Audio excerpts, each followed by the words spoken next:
Tonight, on a very special The Andy Zoric Show. Mo, your catnip, it's not just hurting you, it's hurting us!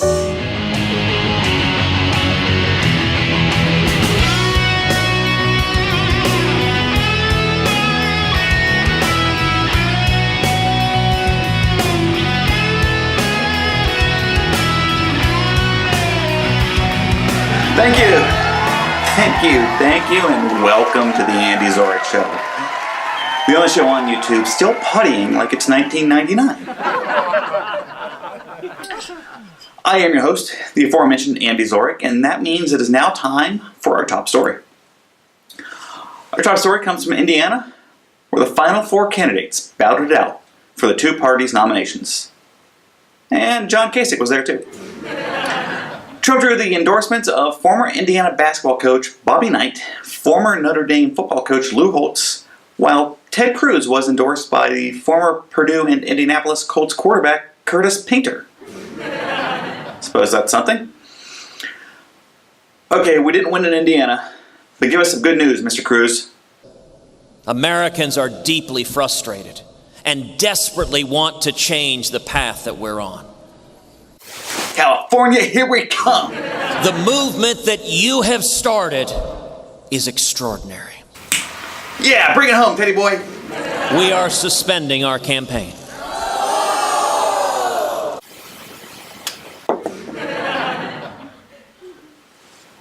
But it's over? Like that? What about America?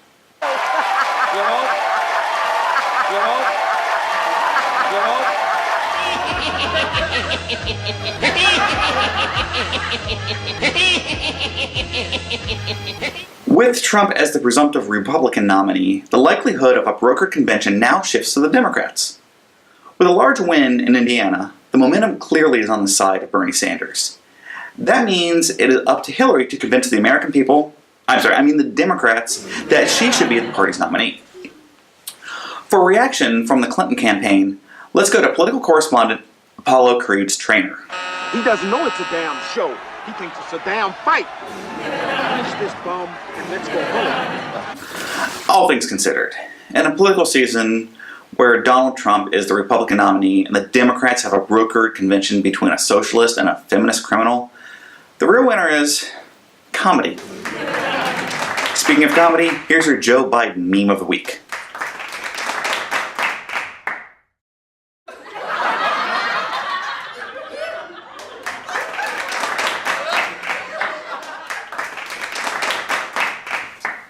Welcome back. It's been almost a year since David Letterman left television. In that time, there has been an absence of one long-standing element in American comedy. Tonight, I am here to fill that void by introducing the return of the Top 10 list. Here I have, for the first time on the Andy Zoric Show, straight from our home office in Sioux City, Iowa, tonight's Top 10 list.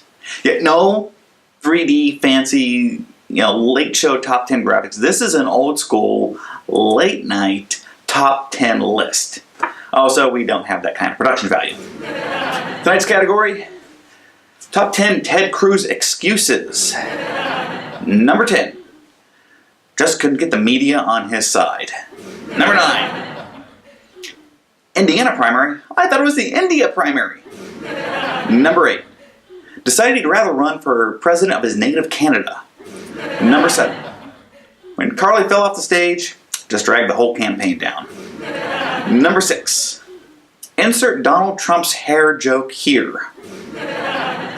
We are probably going to want to use that one in future lists, I'm thinking. Number 5, screw it. I'm going to go build my own White House, but with hookers and blackjack. Now that I say that out loud, doesn't Donald Trump own a few of those?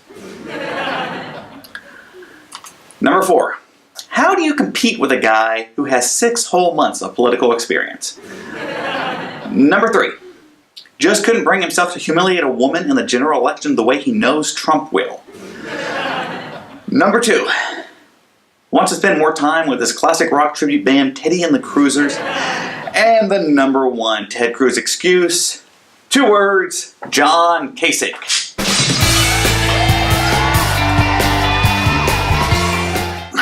Baseball. At least Kid Rock won't be making any more terrible music. Yes, that is exactly what I mean by terrible music.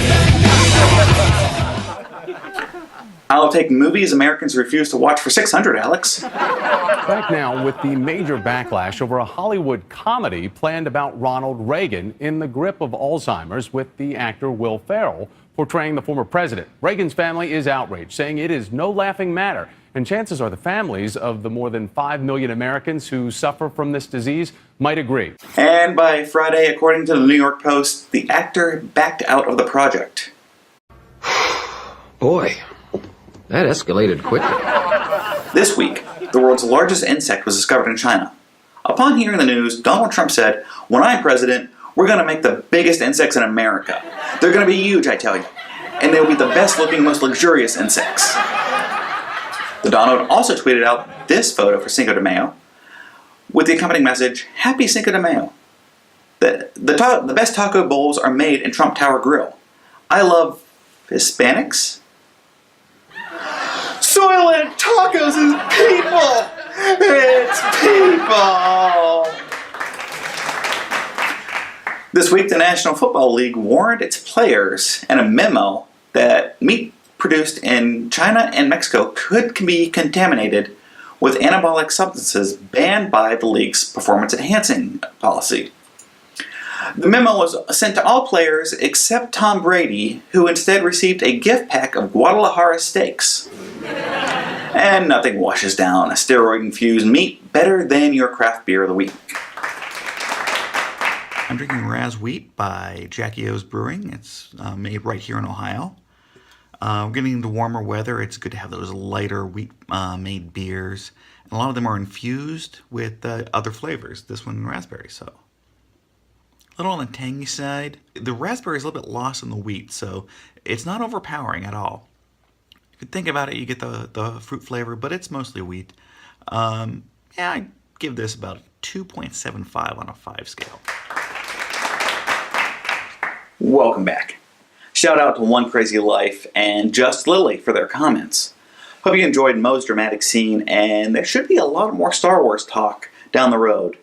And please, Lily, check out some of my Star Wars videos.